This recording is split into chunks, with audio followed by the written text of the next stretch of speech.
2021-এর পর 2026 এবারও বামেদের বাজি তরুণ মুখ। ভোট ঘোষণার পরদিনই প্রথম দফার প্রার্থী তালিকা প্রকাশ। ভোটের লড়াইয়ে কম বয়সীদের উপরই ভরসা করা হয়েছে, তবে যাদবপুরে প্রার্থী বিকাশ রঞ্জন ভট্টাচার্য।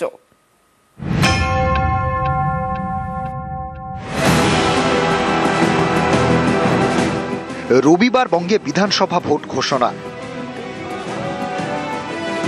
পরদিনই প্রথম দফার প্রার্থী তালিকা প্রকাশ করল বামফ্রন্ট। 192 জনের নাম ঘোষণা করা হয়েছে, এর মধ্যে তরুণ মুখের ভিড়।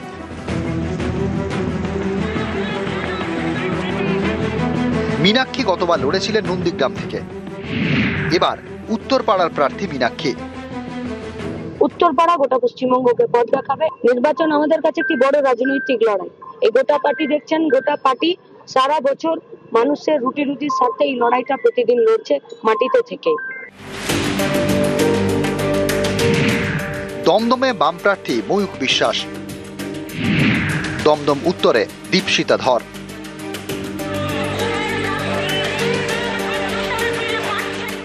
ধর্মীয় মেরুকরণের বিরুদ্ধে লড়াই, বিরাজনীতির বিরুদ্ধে আমাদের লড়াই। তাই সেটা বালি হোক বা অন্য যে কোনো জায়গা হোক, কঠিন লড়াই, কিন্তু সেই কঠিন লড়াইও আমরা আমাদের রাজনীতির কথা বলবো, আমাদের আদর্শের কথা বলবো। রাজারহাট নিউ টাউনে বাম প্রার্থী সপ্তর্ষি দেব, মহেশতলায় সায়ন বন্দ্যোপাধ্যায়,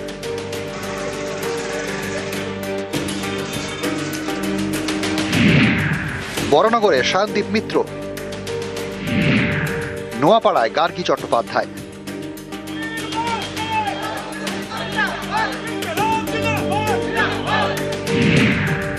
পানিহাটিতে কলতান দাশগুপ্ত।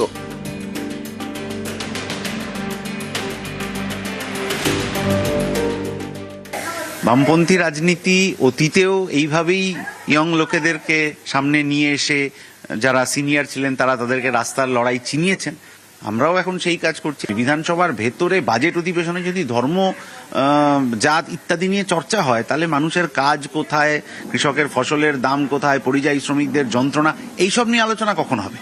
এই আলোচনাটা হওয়ার জন্য বামপন্থীদের বিধানসভার ভেতরে যেতে হবে, সেই চ্যালেঞ্জটাই আমরা গ্রহণ করেছি। এদিন প্রথম দফায় 192 জন প্রার্থীর নাম ঘোষণা করা হয়, এর মধ্যে সিপিআইএম এর 116 জন। যাদবপুর আসন থেকে সিপিআইএম প্রার্থী বিকাশ রঞ্জন ভট্টাচার্য। মানুষকে সিদ্ধান্ত নিতে হবে যে আমরা দুর্নীতির পক্ষে থাকবো না দুর্নীতির বিরুদ্ধে। বাংলার যা ঐতিহ্য তাতে আমি বিশ্বাস করি মানুষ দুর্নীতির বিরুদ্ধে থাকবে। গোটা রাজ্যের জন্য যা ইস্যু, গোটা দেশের জন্য যা ইস্যু, সেই ইস্যুটাও এই কেন্দ্রের ক্ষেত্রে প্রয়োজন। 1998 থেকে 2003 সাল পর্যন্ত ত্রিপুরার অ্যাডভোকেট জেনারেল ছিলেন বিকাশ রঞ্জন ভট্টাচার্য। 2005 থেকে 2010 পর্যন্ত কলকাতার মেয়র। 2020 সালে সিপিআইএম এর রাজ্যসভার সাংসদ হন। আইনজীবী হিসেবে নানা গুরুত্বপূর্ণ মামলা লড়েন। বিকাশ রঞ্জন ভট্টাচার্য ফের ভোটের ময়দানে, এবার যাদবপুরে সিপিআইএম প্রার্থী। নিউজ 18 বাংলা। নাম ঘোষণার পরই প্রার্থীরা তারা বেরিয়ে পড়েছেন, তারা জনসংযোগ করছেন। বড়নগরের দিকে নজর রাখবো। বিজেপির প্রচারে সজল ঘোষকেই প্রার্থী করেছে। উপনির্বাচনেও সজল ঘোষকে বড়নগর থেকে প্রার্থী করা হয়েছিল, সেখানে পরাজিত হন সজল ঘোষ। এবং এবার নাম ঘোষণার পরই 2026-এর বিধানসভা ভোটে নাম ঘোষণার পরই প্রচারে জনসংযোগে সজল ঘোষ। मदद चाहिए आप लोगों से। अगर अच्छा नहीं लगता तो 5-7 बात बदल देना, लेकिन एक मौका तो जरूर देना। सबको तो मिला है। বরানগরের পাশাপাশি বাঁকুড়া সোনামুখীতে পদ্ম প্রচার। গতকাল প্রার্থী ঘোষণার পরই জোর কদমে প্রচার। মন্দিরে পুজো দিয়ে প্রচার শুরু করলেন দিবাকর ঘরামি এবং দেওয়াল লিখলেনও তিনি। সঙ্গে কর্মী সমর্থকরা। যে ছবি আপনারা দেখছেন বাঁকুড়া সোনামুখীতে পদ্ম প্রচার। আমাদের ভারতীয় জনতা পার্টির পশ্চিমবাংলা যে বিধানসভা নির্বাচন, সেই নির্বাচনের জন্য প্রথম দফার প্রার্থী ঘোষণা হয়েছে। তাই গতকাল আমার নাম পার্টি ঘোষণা করেছে। পার্টি আমার উপরে আস্থা রেখেছেন, পার্টি আমাকে দায়িত্ব দিয়েছেন। তাই আজকে সকালে আমার পাড়ার মন্দিরে একটি শ্যামা মায়ের মন্দির এবং ভোলানাথের মন্দিরে পুজো দিয়ে আমরা প্রচার শুরু করেছি। এবং তার সঙ্গে সঙ্গে আজকে এসেছি এখানে দেয়াল লিখনের মধ্যে দিয়ে আমরা আমাদের প্রচারের আনুষ্ঠানিক সূচনা করলাম। বালুরঘাটেও পদ্ম প্রচার। ভোটের টিকিট মিলতেই প্রচারে বিজেপি প্রার্থী। সস্ত্রীক পুজো দিয়ে প্রচারে পদ্ম প্রার্থী বিদ্যুৎ রায়। রাজ্যবাসীর মঙ্গল কামনায় পুজো দিলাম, এই অপশাসন থেকে মুক্ত করবার জন্য পুজো দিলাম। আজকে কি পুজোর মাধ্যমে কি প্রচার অভিযান শুরু করে দিলেন? হ্যাঁ, শুরু করে দিলাম। কতটা দাদা আশাবাদী আপনি এবার বলুন? পুরোটাই আশাবাদী। আমি তো ভূমিপুত্র, নিশ্চয়ই সঙ্গে থাকবো, সবসময় পাশে পাবো, মানে আমাকে পাবে সবাই। দফা কম বাহিনী বেশি। পশ্চিমবঙ্গে 2 দফার ভোটে এবার কম করে 2000 কোম্পানি কেন্দ্রীয় বাহিনী থাকবে। বুথ পিছু 4 জন করে জওয়ান মোতায়েনের ভাবনা কমিশনের।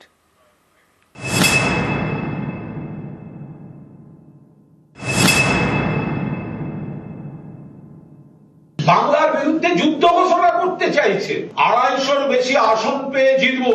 এ তো পরাজিতের আর্তনাদ।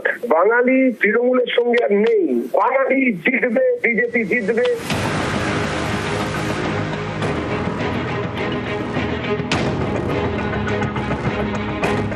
একুশে 8 দফায়, 26-এ 2 দফা।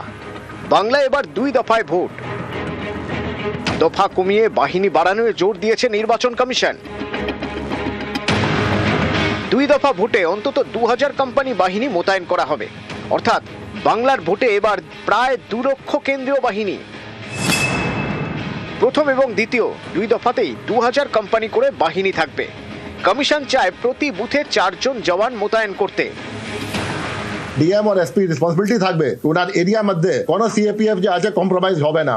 বর্ডার প্রোটেকশন করছে, অন্য প্রোটেকশন করছেন, আপনার বুথের মধ্যে যদি কোনো গন্ডগোল হবে রেসপন্সিবিলিটি ওনার ফিক্স হবে। স্টেট হবে সো মোটো অ্যাকশন হবে, are very strict action will be taken. 2200-2300 company যে আছে এটা লাগবে পার ফেজ।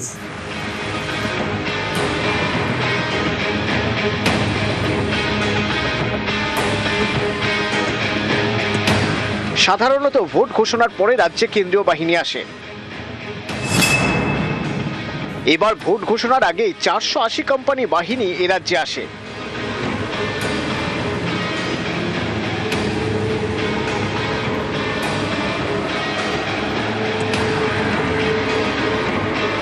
আগেরবার দফায় ছিল বেশি, বাহিনী তুলনায় কম।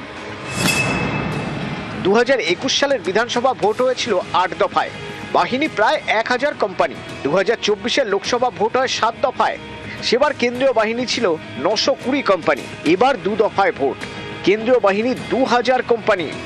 আধা সেনা এগুলো যদি বিএসএফ এর ওখানে পাহারা দিত তাহলে তো অনুপ্রবেশটা হতো না। ওরে হাল্লার রাজার সেনা, তোরা করবি কি তা বল। কেন্দ্রীয় বাহিনী পাঠিয়ে দখলদারি, গন্ডগোল, বললাম তো ব্যাকডোর পলিটিক্স। বাংলার বিরুদ্ধে যুদ্ধ ঘোষণা করতে চাইছে, 250-র বেশি আসন পেয়ে জিতবো।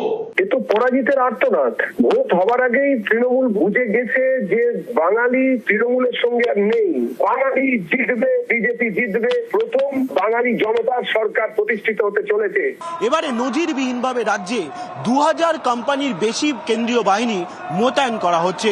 উদ্দেশ্য একটাই, যাতে শান্তিপূর্ণ উপায়ে এ রাজ্যে বিধানসভা ভোট পরিচালনা করা যায়। ক্যামেরায় কুণাল চৌধুরীর সঙ্গে সোমরাজ বন্দ্যোপাধ্যায়, নিউজ 18 বাংলা, কলকাতা। এবার বউবাজারের ছবি দেখাচ্ছি আপনাদের। কেন্দ্রীয় বাহিনীর রুট মার্চ, বউবাজারে আধা সেনার রুট মার্চ। যে ছবি আপনারা দেখছেন, বউবাজারের ছবি আপনাদের দেখাচ্ছি। আধা সেনার রুট মার্চ। ভোটের দিন ঘোষণা হতেই আরও সতর্ক বাহিনী। বউবাজার থানা এলাকায় রুট মার্চ কেন্দ্রীয় বাহিনী। সেন্ট্রাল অ্যাভিনিউ সহ অলিতে গলিতে রুট মার্চ। ভোটের আগেই এরিয়া ডমিনেশনে আধা সেনা।